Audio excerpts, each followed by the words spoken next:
Mister Bulraj గారు iconic speech ఇవ్వబోతున్నారు. నాకు తెలిసి ఈ పెళ్లిలో తోడి పెళ్లి కొడుకు నువ్వే అనుకుంటాను, అవునా కాదా? తోడి పెళ్లి కొడుకు నువ్వేనా? నో. ఓ, మరి మీ క్యారెక్టర్ ఏంటో మేము తెలుసుకోవచ్చా? ఎస్. ఓకే. ప్రతి సంక్రాంతికి మీరు కూడా ఒక బ్లాక్ బస్టర్ హిట్ ఇవ్వాలి అని డిసైడ్ అయ్యారా? అలా ఏమీ లేదు, బట్ నేను కలిసి వచ్చింది. ఎస్. యా, ఎస్, చెప్పండి మీ క్యారెక్టర్ ఏంటి ఈ సినిమాలో? నా క్యారెక్టర్ లీక్ చేస్తే మరి కిక్కే ఉంటుంది మూవీలో. Okay, I got it. నన్ను సైలెంట్గా ఉండమని మర్యాదగా చెప్పావు. It's okay. అలాగే నేను ఇంకొక క్వశ్చన్ కూడా అడగాలనుకుంటున్నాను, ఎందుకంటే ఇది పెళ్లికి సంబంధించినటువంటి సినిమా కాబట్టి చాలామంది పెద్ద మనుషులు పెళ్లి గురించిన అభిప్రాయం చెప్పారు. బుల్రాజ్ గారు, పెళ్ళి అంటే మీరేమనుకుంటున్నారు?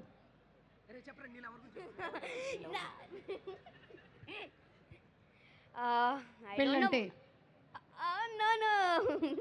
పెళ్ళంటే నాకేటో తెలీదు, బట్ తెలీదు నాకు పెళ్ళంటే. ఓకే, సరే, ఫైన్.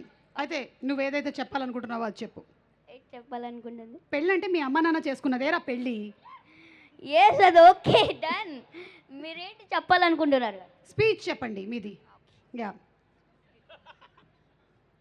అందరికీ నమస్కారం. ఇంత మంచి ఛాన్స్ ఇచ్చిన నవీన్ అన్నయ్యకి, మీనాక్షి మ్యామ్కి, అలాగే చిన్మయక్కకి థ్యాంక్ యూ సో మచ్. అలాగే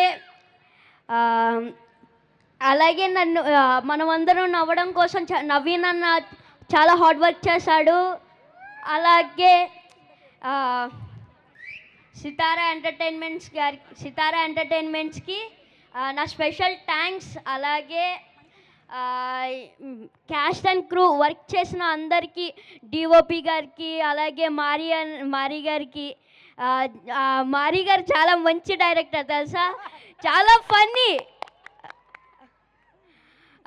డిఓపి గారికి thank you so much. Thank you రా, thank you so much. And Jan 14th కలుద్దాం in theatres. Yes, Jan 14th అనగనగా ఒక రాజు.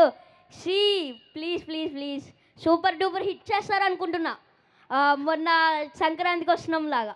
Yes, correct. Okay, thank you so much.